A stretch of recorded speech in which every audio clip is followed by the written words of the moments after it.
Welcome back to the Telstra Friday Night Countdown. I so wish the viewers were on about 25 seconds ago because your side just came out for their first warm-up. Felt like they just won a grand final. Oh, we've got 50-odd thousand fans going to rock in here and they're going to make some noise, I think. Can you imagine the noise when this place is full tonight for these players? Yeah, I think I can. I've heard it a few times throughout the year and it's great to have that home support, but that's one of the benefits you get from home prelim. Just in terms of the prelim final, I mean, you've been here as a player, you haven't been here as a coach. How do you give the players your experience?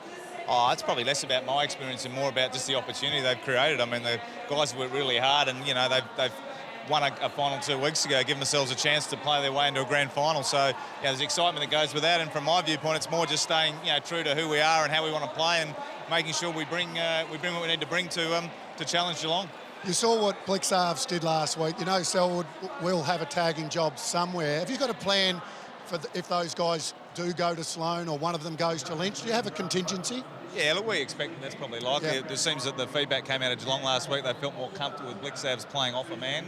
And in that last week it was Kennedy. So whether it's a Sloane or whether it's a Matt Crouch, we'll wait and see. But, we've got, at a certain point, we've got to back your guys in as well to get it done 1v1.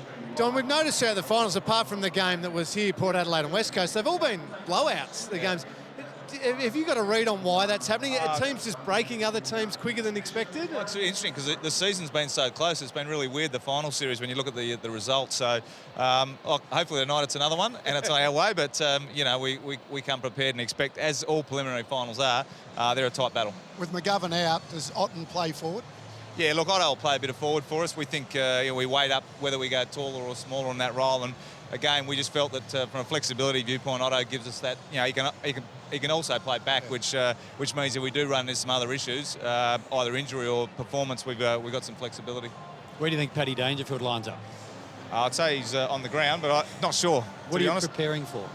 Look, I think for a bit of both. Again, it's one of those things we don't get our players too worried about it. They understand that if he goes forward, then we'll rotate around and we'll get our matchups right down there. If he plays the midfielder, then they'll adjust. So, we're prepared for both scenarios and we'll leave it with Geelong as to how they want to start the game. Last year we saw the two teams that got straight away through to the prelim final lose. I think you spent a little bit of time at the Gold Coast last week, tried a few things differently. I'm sure you're confident that you've prepared the best you possibly can, but will you be able to tell 5 or 10 minutes in whether or not that extra bye, that extra rest has had a negative or positive impact? Yeah, look, we don't know. I mean, obviously last year we weren't part of it, but we were able to sit and look at the two teams who did go straight through, and we felt our best preparation was to do what we did, which was spend some time up there, probably mentally and physically refresh the guys a little bit, which was great. But then probably our training, we've trained on fairly strongly. We haven't sort of gone into the just sort of rest and recover and get ready for the prelim.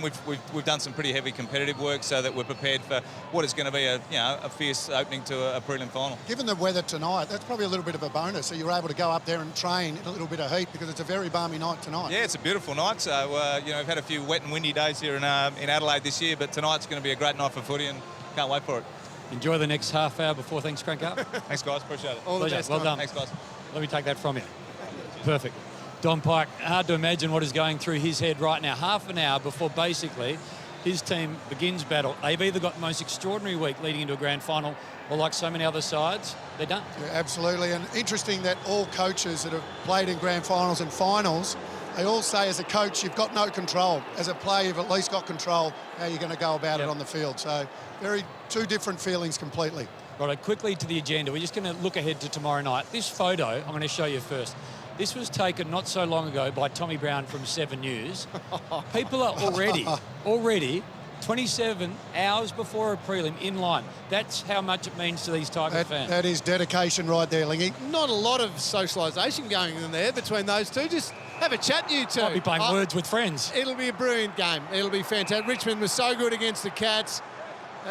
Giants got back to some sort of form last week, but we saw last time these two teams played, Giants got off to a great start, and then the Tigers, their pressure just wore them down. The ball got a bit slippery. It was a terrific win by the Tigers, and it'll be a beauty again tomorrow. Who are you expecting to win tomorrow night? Now, everyone's seeing Richmond in the grand final. They could not have been more impressive, the Giants, speed-wise last week. No, they couldn't. What concerns me about the Giants was their opponent last week. How good were West Coast really? Just fell into the finals. Look, I think that if the Tigers can replicate that pressure from a couple of weeks ago against the Cats, and I just think the Tigers will be irresistible. Agree. What about the Toyota keys to the game tonight here? You're going to focus, I think, on the Cats destroying the Crows' party? Yeah, look for the Cats, obviously contested footy. When they played the Tigers a couple of weeks ago, they were negative 19. And then last week against Sydney, plus 25 in that area. So that has to be their focus. So if they get that right, they're a big chance of winning this game. And for me, with the Crows home, even if Geelong do get that right, it's down back for the Crows. Don't panic. We saw last week when Paddy Dangerfield went forward, Rampy went to him, we felt as though the whole Swan structure got pulled out of place. The Crows backline, just stay calm, just calmly work through the matchups they want. Jake Lever might get Paddy Dangerfield when he's deep. Talia will go to Hawkins. Just be calm down there. So if you stay calm, you can go back to playing on instinct. If you're panicking and worrying and your structure gets pulled apart, then Geelong will have the advantage. How much does final experience count tonight? Only 6 Crows have played in the prelim. It's an interesting one. We saw a couple of weeks ago the Tigers didn't have too many either, and they played the way they did. So, look, at the end of the day, you're not thinking about doing the big things. You've got to come here with a real focus about doing the basics really, really well. I think if you do that, you don't get overawed. Shouldn't be dreaming of kicking a big goal or taking a big mark. I reckon the second final's easier. We spoke to Don Pike during the ad break. I said, are you more nervous for the prelim or the first final? He said, I was edgier a couple of weeks ago. Well, he felt that first final really could set them up, and it does. You win those qualifying finals, you're just sitting back and you're watching the others beat the hell out of each other, which is nice. But I was going to say, once the siren goes in the first bounce, the nerves will come back. The prelim final, best weekend in footy. Righto, time for the social network. Where are you taking us, Lingy? I don't want to take us anywhere. I thought you two were just going to hang it on me because we saw during the week footy's funny as sea. So please, can I just leave right now? Yeah. This is one of the great moments. This is just all about Cameron mucking it up in game 2.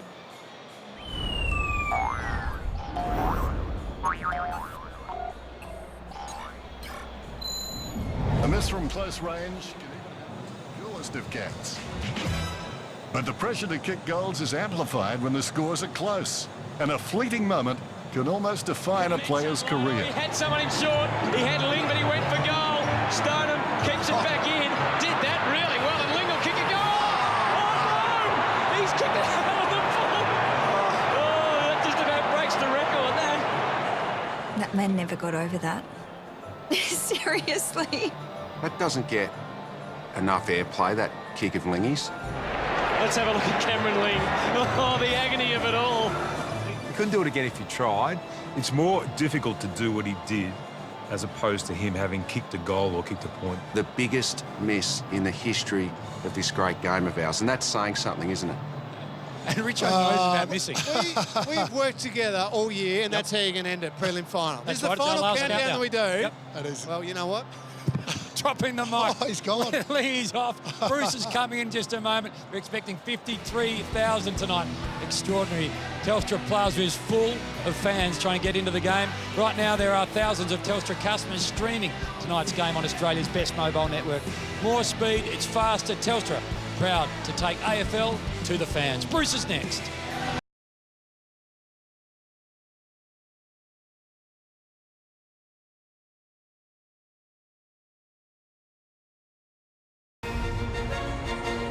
So a colossal season charges towards its climax. And with that climax, we have 4 clubs representing 4 cities and 3 states. And we start here at the Adelaide Oval on a warm, balmy night with the Crows up against the Cats. It's as big as it ever gets here because the winner tonight goes to the biggest game of them all. One individual's not bigger than 2 collective clubs, but for one player tonight, he's in a unique position. A champion of both teams in the prime of his life and playing legendary football. Yep, he holds a special place in this match this evening. It was always going to come to this. From the moment Patrick Dangerfield left the Crows, from the moment he came home, this night, this date with destiny was inevitable. Everything that's happened since, all the heroic performances. Oh my goodness, Dangerfield. All the individual accolades. P. Dangerfield, 3 votes. The suspensions. Oh, that was nasty. The injuries. Dangerfield's gone down. The resurrections. Dangerfield! The headlines. The magic. Dangerfield, oh, can he do it again? He's a beauty. The brilliance. He's got it. He's kicked 4 goals in the opening half. It's the stuff of legends, isn't it? Every single moment Perhaps he should have stuck around with us and he could be a Brownlow medalist and a premiership player. has led him here. Adelaide Oval for a preliminary final, for a chance to play on the biggest stage of all. Standing in his way is the football club he left behind, and the thousands who once wore his number proudly on their backs. Standing in their way is one more match-winning performance from their one-time favourite son. Dangerfield sweeps and goals. So the moment has finally arrived. There's no turning back now. You win, you're in. You lose, you're done. It's D-Day.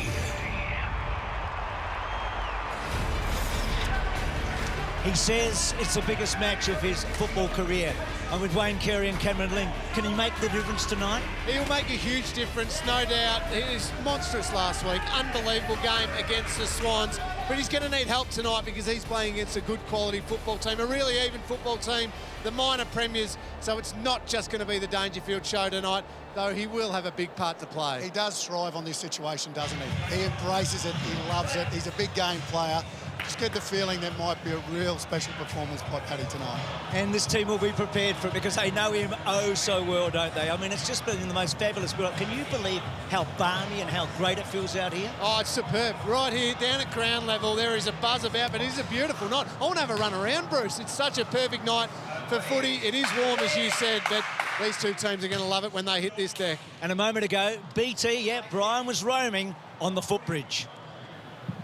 Thank you, Bruce. As you can see down here, we're just on the footbridge that accesses, of course, the ground here, the train station, the city even behind me. About 75% of the crowd actually come across this footbridge to get to the ground. As you can see, there are thousands and thousands of people streaming in. For those that don't know, been an incredibly warm day in Adelaide today. Absolutely brilliant conditions. We're expecting a full house tonight, Bruce, 52.5, 53,000, somewhere about that. It's going to be absolutely fantastic. Might grab a couple of Adelaide supporters, might grab this gentleman here. What's going to happen tonight, sir? I think it's going to be a very tight game, BT. Adelaide win?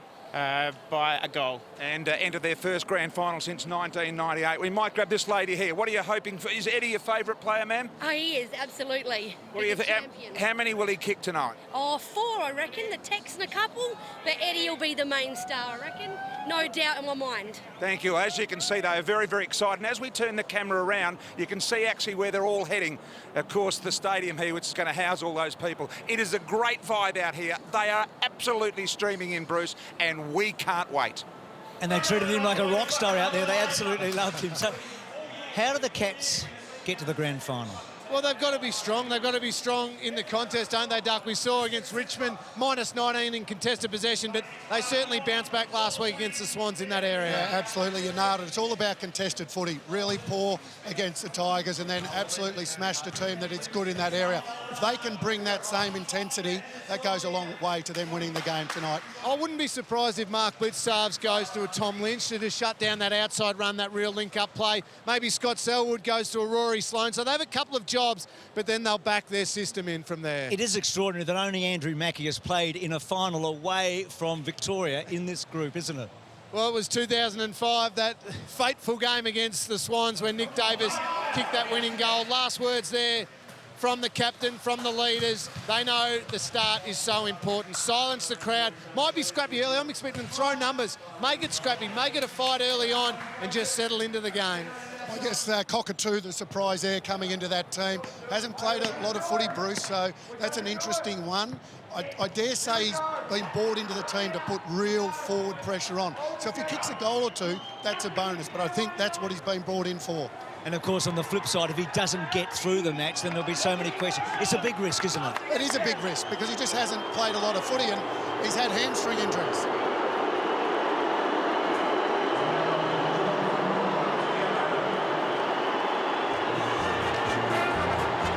Well, a little bit of Richmond v Geelong from a couple of weeks ago with the roar of the boo as they came out. Absolutely. And there'll be players that embrace that and love that. We know that Paddy Dangerfield will love it. Some of the younger players not probably used to a boo such as that, but exciting time. A lot of these players, so much nervous energy going through their bodies at the moment. Taylor forward or back? I think he'll be back. I think obviously Adelaide's real strength is their forward line. I think he might get the job early on Tex Walker. Do you think they want a low-scoring or a high-scoring match? I think they probably want a low-scoring match, to be honest. Lingy, you with Chris Scott? I am with Chris Scott. You copped the boos as you came out there. I'm sure you expected that. Just one of the changes for tonight. Nakia Cockatoo comes in. Hasn't played a lot of footy this year, but he's best. He's very good.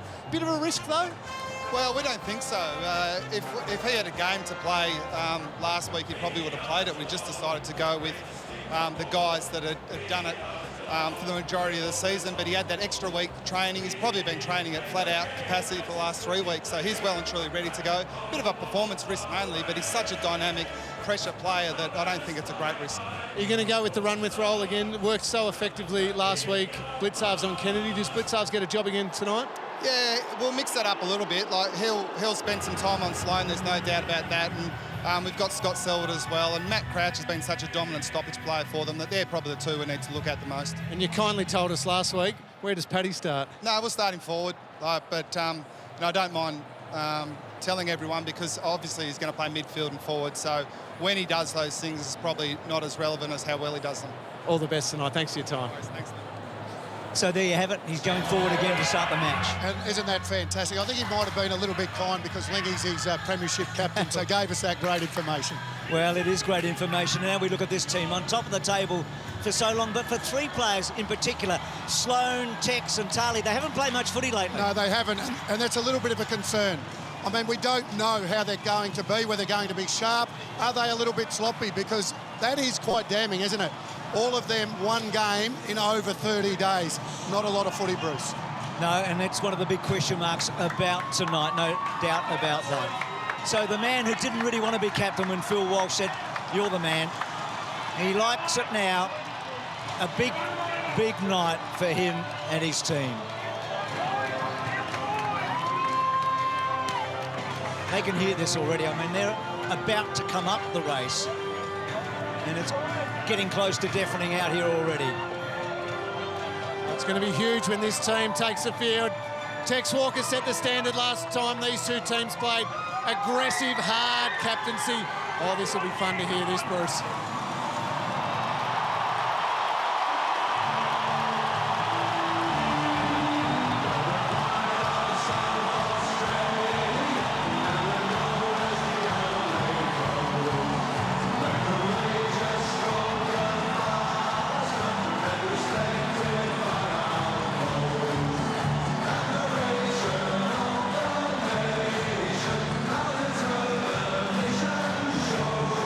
So the Crows round these great chopper shots, thanks to Virgin Australia. They will be a big part of tonight's coverage. What a night for a chopper to be up in the air tonight on the perfect evening.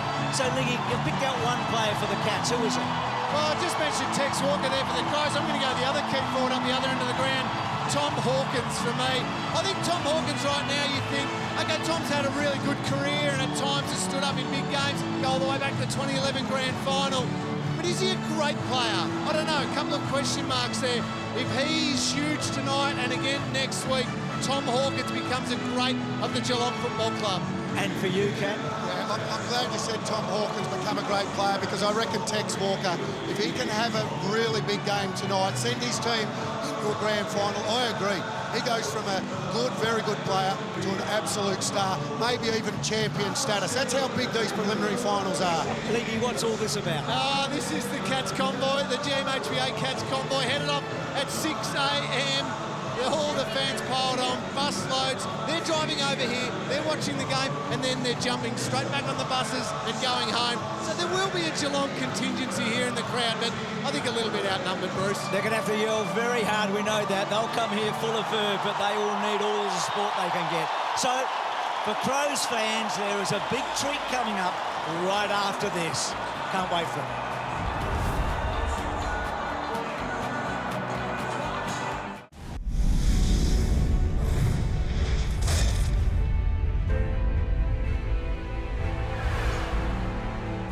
Resilience.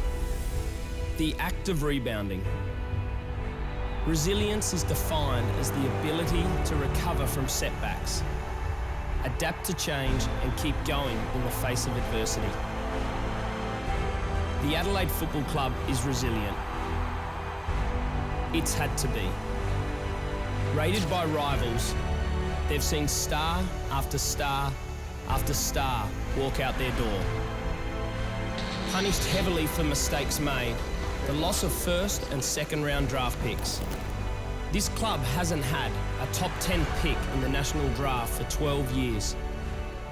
Rebuild is simply not an option here.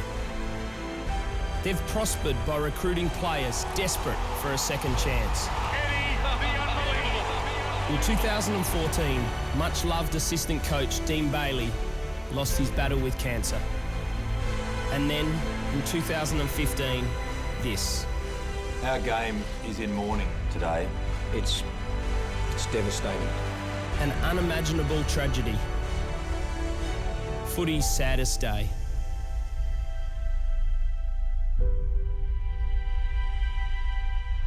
Resilience gives people the strength to cope with stress and hardship. It's the mental strength people call on in times of need to carry them through. Tonight, this football club is playing for a spot in the grand final. They will be challenged. They will have moments of difficulty. They will be led by the man Phil Walsh instilled as their captain. They will be inspired by a man who has known recent personal tragedy of his own. Life is full of challenges. The greatest glory in living lies not in never falling, but in rising every time we fall. That's what resilience is.